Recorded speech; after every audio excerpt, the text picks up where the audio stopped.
19 में भी जो हमने शिलान्यास किए वो चुनाव के लिए नहीं किए थे। आज उसको धरातल पर उतरते हुए देख सकते हैं, उद्घाटन कर चुके हैं। और आज 24 में भी कोई मेहरबानी करके इसको चुनाव के चश्मों से न देखें। ये विकास की मेरी अनंत यात्रा का अभियान है और मैं 2047 तक देश को विकसित भारत बनाने के संकल्प के लिए तेज गति से दौड़ रहा हूं, तेज गति से देश को दौड़ा रहा हूं। दोस्तों,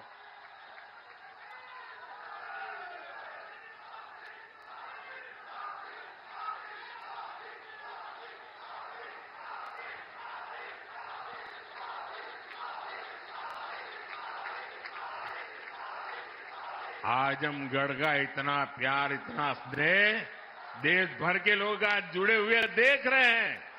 आपका ये उत्साह देख रहे हैं और मैं देख रहा हूं पीछे जितने लोग अंदर पंडाल में हैं उससे ज्यादा धूप में तप रहे हैं। भैया, ये प्यार अद्भुत है।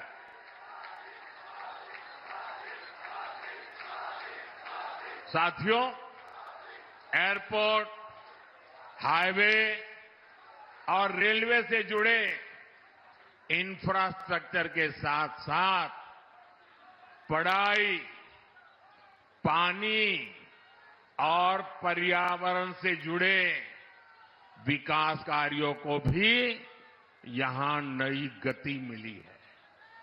इन विकास परियोजनाओं के लिए मैं उत्तर प्रदेश और देश के सभी राज्यों की जनता को बधाई देता हूं। मैं विशेष रूप से आजमगढ़ के लोगों का आभार व्यक्त करता हूं। वो इतनी बड़ी संख्या में हमें आशीर्वाद देने आए हैं। और आजमगढ़ के मेरे भाई बहन, मोदी की एक और गारंटी सुन लीजिए।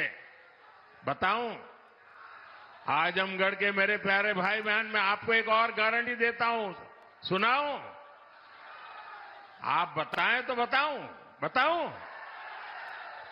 देखिए, ये कल का आजमगढ़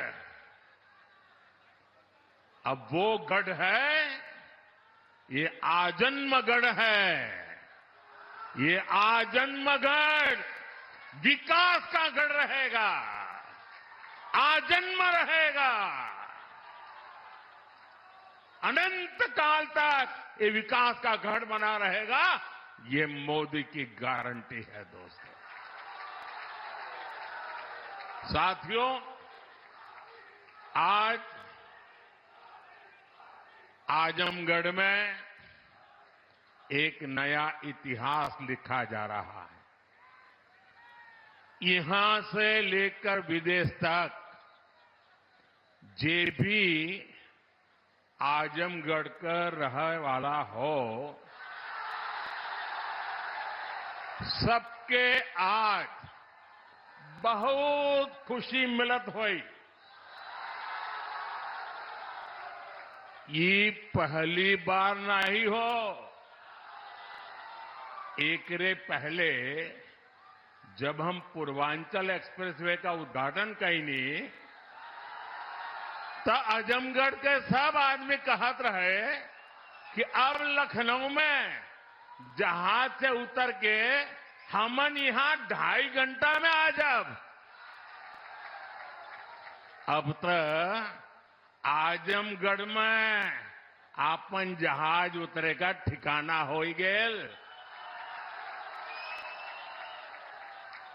एकरे अलावा मेडिकल कॉलेज और यूनिवर्सिटी बनने के कारण पढ़ाई और दवाई के इंतजाम के लिए भी बनारस जाए का जरूरत कम पड़ी। साथियों, आपका ये प्यार और आजमगढ़ का ये विकास जातिवाद, परिवारवाद और वोट बैंक के भरोसे बैठे इंडी गठबंधन की नींद उड़ा रहा है। पूर्वांचल ने दशकों तक जातिवाद और तुष्टीकरण की राजनीति देखी है और पिछले 10 वर्षों में ये क्षेत्र विकास की राजनीति भी देख रहा है और 7 साल से योगी जी के नेतृत्व में उसे और गति मिली है। यहां के लोगों ने माफिया राज और कट्टरपंथ के खतरों को भी देखा है और अब यहां की जनता कानून का राज भी देख रही है। आज यूपी में अलीगढ़, मुरादाबाद, चित्रकूट और श्रावस्ती में जैसे जिन शहरों को नए एयरपोर्ट टर्मिनल्स मिले हैं, उन्हें कभी यूपी का छोटा और पिछड़ा शहर कहा जाता था। उनकी कोई पूछने वाला नहीं था। अब यहां भी हवाई सेवाएं शुरू हो रही हैं क्योंकि इन शहरों में तेजी से विकास हो रहा है। यहां औद्योगिक गतिविधियों का विस्तार हो रहा है। जिस तरह हमारी सरकार जन कल्याण की योजनाओं को मेट्रो शहरों से आगे बढ़ाकर छोटे शहरों और गांव देहात तक ले गई, वैसे ही आधुनिक इंफ्रास्ट्रक्चर के काम को भी हम छोटे छोटे शहरों तक ले जा रहे हैं। छोटे शहर भी अच्छे एयरपोर्ट, अच्छे हाईवेज के उतने ही हकदार हैं जितने ही बड़े मेट्रो शहर हैं। और भारत में जो तेजी से अर्बनाइजेशन हो रहा है, उसका जो प्लानिंग 30 साल पहले होना चाहिए था, वो नहीं हुआ।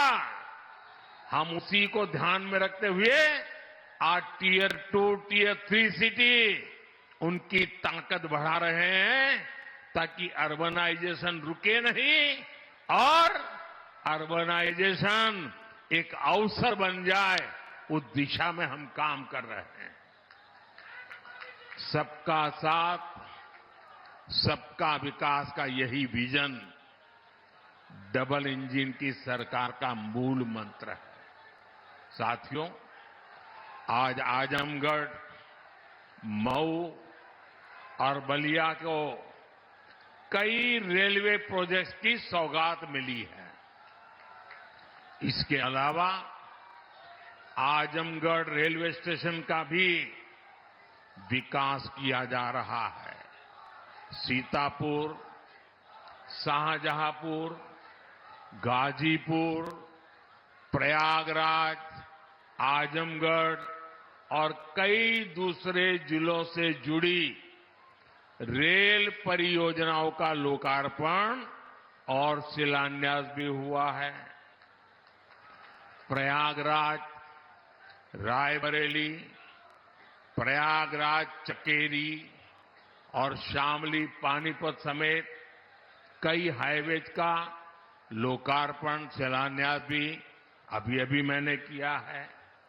प्रधानमंत्री ग्राम सड़क योजना के तहत 5000 किलोमीटर से ज्यादा सड़कों का लोकार्पण हुआ है।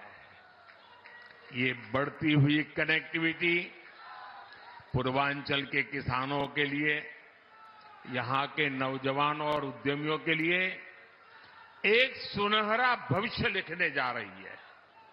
साथियों, हमारी सरकार की प्राथमिकता है कि किसानों को उनकी उपज का सही दाम मिले। आज पहले की तुलना में कई गुना बढ़ी हुई एमएसपी दी जा रही है। गन्ना किसानों के लिए भी इस साल लाभकारी मूल्य में 8% की वृद्धि की गई है।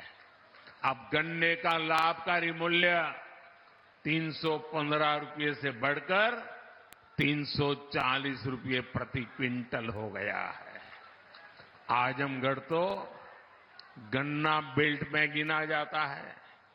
आप लोगों को याद है ना कि कैसे इसी उत्तर प्रदेश में जो सरकार चलाते थे ना, वो गन्ना किसानों को कैसे तरसाते थे, कैसे रुलाते थे।